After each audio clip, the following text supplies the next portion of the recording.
Hey guys, we're going to start this episode with a shout out to our newest Patreon fan club member, Abby Waller.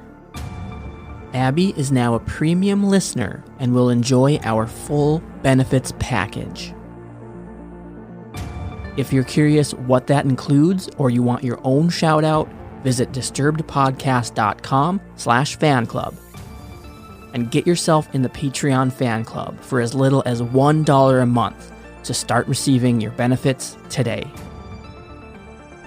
And now, on with the show.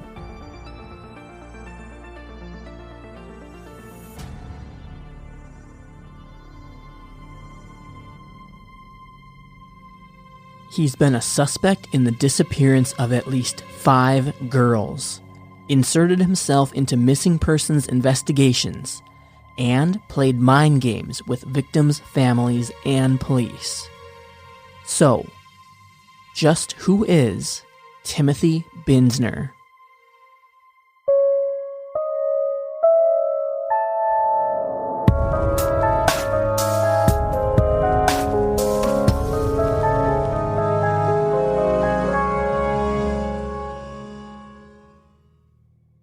"43-year-old Timothy Bindner was married and working at a sewage treatment plant in 1991 when he first became known to law enforcement in California's San Francisco Bay Area.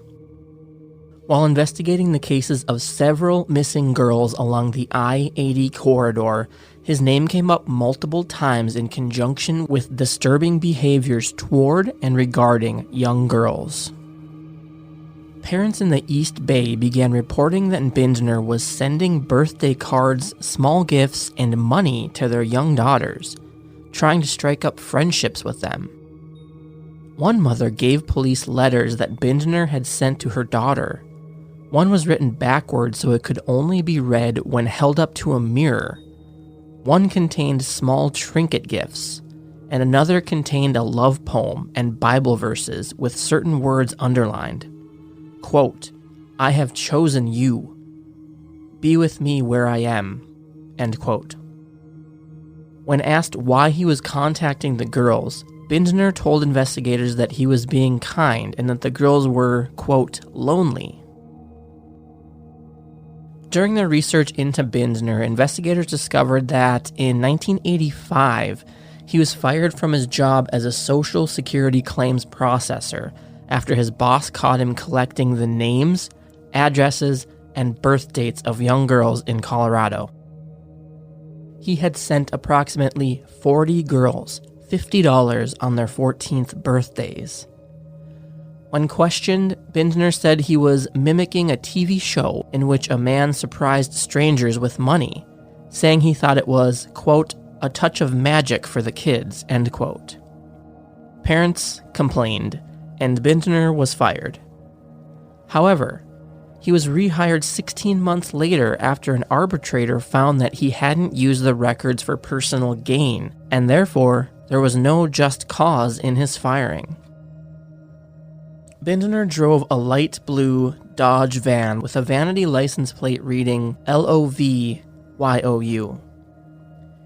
He had wallpapered the inside of his van with pictures of children, Bible verse quotes, and crayon drawings. He was once arrested for trying to lure 2 young girls into his van, but the charges were ultimately dropped. His only other arrest and conviction was on a public drunkenness charge. Bindner had a reputation for spending time in cemeteries and volunteering to repair gravestones, and he once had a job working in a crematorium. Parents of missing girls reported that Bindner called or visited them to offer help in locating their missing children. The mothers of Amber Schwartz Garcia and Michaela Garricht, both of which are still missing, have specifically mentioned his interference in their daughters' cases, including searching on his own, visiting the families, and calling them repeatedly to offer his help. Bindner has downplayed the involvement, describing himself as a good Samaritan. However, families and law enforcement have said that Bindner appeared to be playing mind games with them and that he seemed to enjoy taunting families into believing he was involved in their daughter's abductions. Angela Bugai was 5 years old in 1983 when she was abducted from Antioch, California. She was later found sexually assaulted and strangled to death. Bindner repeatedly visited her grave, often late at night. He was said to have gone there more than 80 times to spend time and talk with her. And he was known to clean and decorate the grave. In an interview with a forensic psychologist, Bindner said that he liked that Angela's photo was on her gravestone. Quote, "I fell in love with her. You're not supposed to be in love with a dead girl," end quote. Investigators never considered Bindner a suspect in her murder. Angela's mother's ex-boyfriend was found guilty using DNA evidence. However, some investigators believe that Angela's abduction and murder could have triggered Bindner.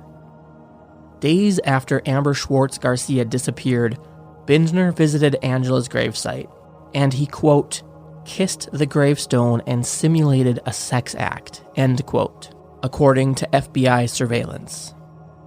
Sources also say that search dogs either traced the scents of Amber Schwartz Garcia, who disappeared in June of 1988, and Amanda Campbell, who disappeared in December of 1991, either to or indicated their scents at Angela's grave. Bindner is considered a suspect in both of their disappearances. At one point, Bindner invited Linda Golston, a reporter from the San Jose Mercury News, to interview him. He set the time and place for the interview at 4:30 p.m. at the Oakmount Cemetery, where Angela Bugai was buried. During the interview, Golston said Bindner asked to play his favorite song for her, titled, "Jesus, Here's Another Child to Hold." He said he thought of the missing girls as his children. He also offered specifics about how he thought the girls reacted when abducted, outlining that one was submissive while the other fought back, but he claimed that he was just guessing about their reactions. Golston also said that, quote, he had convinced himself that he was rescuing these girls and he was delivering them to Jesus, end quote. In 1988, Bindner wrote a letter to police saying that he thought the next girl who disappeared would be 9 years old. 9-year-old Michaela Garrick disappeared shortly after the letter arrived. He also sent an FBI profiler a Christmas card with an image of a little girl holding up 4 fingers. 4-year-old Amanda Campbell disappeared soon after, on December 27th, 1991. He also gave police tips and offered them what he considered his special expertise in crimes against children. This included theorizing who may have taken them, why and how they were taken, and what happened to them. At least once, he suggested that the killer may have disposed of the girls' bodies in open graves at Oakmount Cemetery, which was the cemetery where Angela Bugai was buried. His home was searched by police in late 1992, but nothing of interest was reported to have been found. After the 1989 San Francisco earthquake, the California State Patrol gave Bindner a Heroism Award for assisting earthquake victims. Defenders say that this is proof that Bindner is simply a helpful guy. In 1998, Bindner was featured in the book Stalemate by John Philpin, a forensic psychologist, which detailed Bindner's strange behavior and the way he inserted himself into the searches for missing girls and their families' lives. Philpin says that Bindner willingly spoke with him for, quote, hundreds of hours, end quote. Now, in a strange twist, a man who was convicted of killing his teenage son in 2009 asked for a new trial because Timothy Bindner was a juror on this case and, according to the man's lawyers, he misrepresented himself in order to be on the jury. Prosecutors argued the guilty verdict should stand because Bindner was required to reveal that he was a person of interest in multiple crimes. One disturbing item from this time on the jury is a statement that while discussing the crime the man was on trial for, Bindner gave a long explanation of choking someone and how long it would take to choke a person to death. He said he knew the information because he'd been choked himself. A news article covering the request for a new trial stated that Bindner was at the time 61 and living in San Pablo. It also mentioned that he'd previously been removed from a jury in the murder trial of a 17-year-old accused of killing a woman. The article also noted that he was never arrested or charged, but had been nationally recognized as a suspect even though he had always maintained his innocence in the cases. In fact, he'd repeatedly said that he'd never harmed or even met any of the missing girls. He was simply, quote, deeply affected when he heard of their disappearances and wanted to do anything he could to help, end quote. Coming up after the break, we're going to take a look at some potential victims of Timothy Bindner. Support for this episode comes from Audible. You guys already love podcasts, so I'd be willing to bet you'll love Audible too. They have the largest selection of audiobooks on the planet. I just finished The Stranger Beside Me by Anne Rule. It's the shocking true story of serial killer Ted Bundy. And this is an excellent follow-up to our very first episode with Kathy Kleiner. I binged this whole book in probably 3 days. They have all your favorite genres, bestsellers, mysteries, dramas, and everything in between. The best part of Audible for me is you can listen on the go, wherever you are. Whether you're driving or working out, whatever it may be. This is a game changer. Audible members get to choose one audiobook every month, regardless of price, as well as 2 Audible originals you can't get anywhere else. You can enjoy easy audiobook exchanges, rollover credits, and an audiobook library you keep forever, and you can access anytime, anywhere. You can get started with a 30-day free trial, and you'll get your first audiobook as well as 2 Audible originals completely free by visiting audibletrial.com/disturbed. Again, that's audibletrial.com/disturbed. This episode is made possible by Supporty. Are you struggling to stay motivated to the goals you've set for yourself?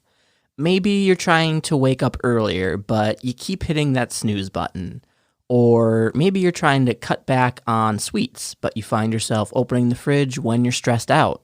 Well, one of the best ways to make lasting behavioral changes is by an accountability partner who will help you stick to positive daily actions. So how do you find a reliable accountability partner who's going to engage with you and keep you honest? Supporty is a mobile app that matches you with accountability buddies for a week at a time. Supporty pairs you and a buddy up one-on-one. That's for maximum accountability. Plus, it's mutual, so you encourage your buddy and they encourage you each day of your 7-day session. What's really cool is you can see whether your partner accomplished their daily actions and they can see whether you've done yours too.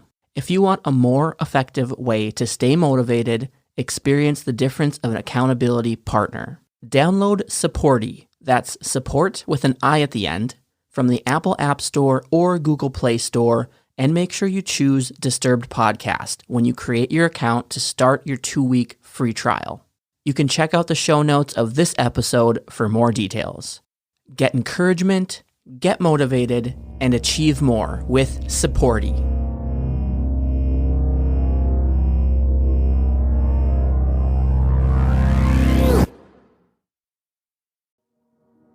Now, let's take a look at some of the cases where Timothy Bindner was named as a suspect and could have some potential victims.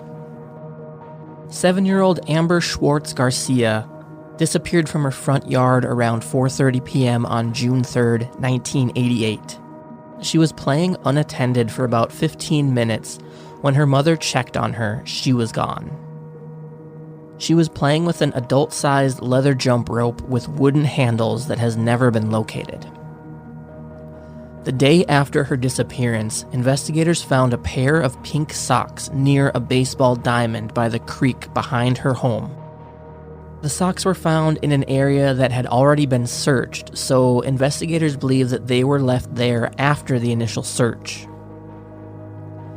The day after she was last seen, a witness claimed to have seen a white man throwing a girl that matched Amber's description into a tan four-door car. Investigators have never been able to verify that the girl was Amber. In 1991, 3 years after Amber's disappearance, a man claimed to have witnessed a bearded man force a girl into a vehicle on the day Amber disappeared. He believed the girl matched Amber's description. Investigators have said that Bindner did not have a beard at the time, and they traced the reported vehicle's license plate to an impounded lot in Los Angeles. They have never said whether the child seen that day was Amber or if the vehicle is related to her case. Bindner has been accused of being, quote, obsessed with Amber's disappearance. 3 days after Amber's disappearance, Timothy Bindner approached her mother, Kim, and told her that he'd been searching for her daughter. In one interview, Kim quoted Bindner as saying, quote, "I wanted to be the one to save her. I wanted to be the one to bring her home to you," end quote. Kim reported the contact, and investigators believe that Bindner looked like the man reported to have been seen throwing a girl into a vehicle on the day Amber went missing. Now, investigators asked Kim to actually befriend Bindner in hopes of discovering whether he was involved in Amber's disappearance or those of other missing children. Nothing definitive was discovered, but Bindner reportedly continued to contact Kim for years, offering his help searching for Amber. Scent dogs traced or found Amber's scent to or at the gravesite of Angela Bugaj, which was a place Bindner was known to frequent. Investigators have never had enough information to prove Bindner was involved in Amber's disappearance, but it is believed that he remains a suspect. The FBI extensively questioned Bindner after Amber's abduction, including polygraph testing that was inconclusive.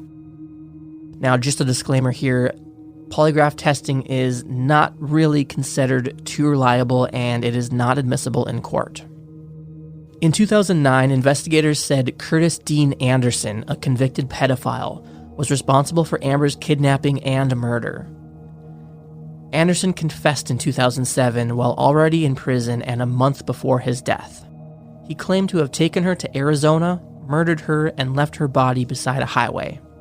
However, her remains have never been located, and Anderson was known to have confessed to many other crimes. He signed a statement in Amber's case, and police said they were unable to refute it, but many people, including Amber's mother, are skeptical of Anderson's confession. 9-year-old Michaela Garrick was abducted from a parking lot in Hayward, California on November 19, 1988. She and a friend had ridden scooters to the store to buy candy. Upon leaving, Michaela noticed that her friend's scooter had been moved.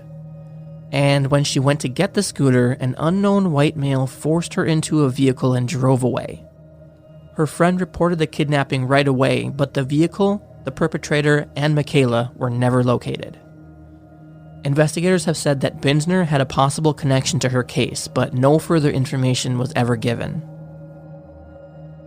13-year-old Eileen Michaloff disappeared while walking home from school in Dublin, California on January 30th, 1989. Classmates saw her taking a shortcut through John Mape Park along a dry creek bed. She was carrying a dark blue backpack and a black plastic flute case. After her disappearance, the backpack was found in the creek bed in an area that had already been searched. Investigators believe it was placed there after the search. 12-year-old Tara Cossey had walked to the store to buy a bag of sugar for her mother in San Pablo, California, on June 6, 1979. She was last seen inside the shopping center and never returned home. Investigators have said that Bindner had a possible connection to her case, but no further information was ever given. 4-year-old Amanda Campbell was last seen near her home in Fairfield, California on December 27, 1991, between 4:30 and 5 p.m. She had been playing at a friend's house 4 doors down from her own home and left to ride her bike around the corner to a different friend's house. Her brother and a friend were outside and saw her bike away. Her bike was found that evening, abandoned a few blocks from her home.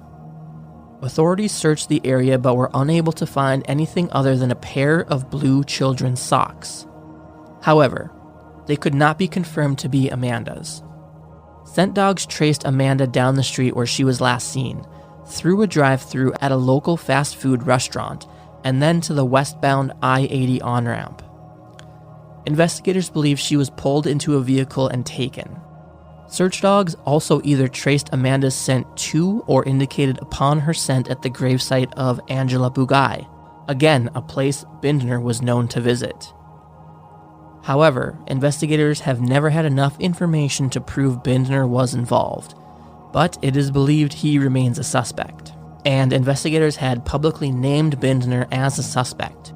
In 1997, Bindner won a $90,000 defamation suit against the city of Fairfield, claiming that they'd harassed him and ruined his reputation. Now, just a quick note here, it is important to note that Bindner is not the only suspect in these and other local disappearances of young girls. Several others are also suspects in many of these cases. Now, there was never enough evidence against Bindner for his arrest, but there are a lot of creepy details and actions that make him look guilty. It seems that police were never able to conclusively rule him in or out with the actual evidence available, despite seriously investigating him for years and in connection to several crimes. In one article, John Philpin, a criminal psychologist who interviewed and researched Bindner for his book Stalemate, said, quote, "This kind of accumulation of coincidence is not anything that I've ever encountered in 25 years of investigative work," end quote. There is a lot about Bindner that is unsettling at best. The description of his van is disturbing, as is his obsession with Angela Bugai and her death. Writing letters to children that he didn't know and sending them money is strange behavior, and the way he inserted himself into investigations and sought out interactions with missing girls' families is something other known killers have done. And his jobs, including working at a crematorium and sewage treatment plant, also could have given him access to locations that would have easily allowed him to dispose of remains. It's clear that someone or someones were kidnapping little girls in the area where Bindner lived in the late 1970s through early 1990s. While multiple other individuals have been arrested and found guilty of similar crimes and other disappearances have been solved, there are also many unsolved cases and girls who remain missing. Now, it's possible that Bindner is responsible for the disappearances of these girls and potentially others. Then again, it's also possible that he's psychologically off and simply has too much of a fascination with missing children. Is it possible that Bindner is simply too fixated on missing children and really does just want to help find them? Or is there a darker truth? You've been listening to Disturbed. This episode was researched and written by Reddit user Lisa Greenhouse. You can find a link to her write-up and profile in the show notes. You can see more info on our website, disturbedpodcast.com. If you enjoyed this episode, help us grow by sharing the show with a friend. And make sure you subscribe wherever you're listening so you always get the newest episodes automatically. Learn more about our Patreon fan club and benefits package for as little as $1 a month over at disturbedpodcast.com/fanclub. If you have your own disturbing experience you want to share for the podcast, leave us a voicemail through our hotline at 701-712-8008. It's available 24/7. Find us on Facebook and Instagram at Disturbed Podcast and on Twitter at Disturbed_pod to stay up to date with all the latest Disturbed news. We'll be back next week with a brand new episode. Stay safe out there, y'all.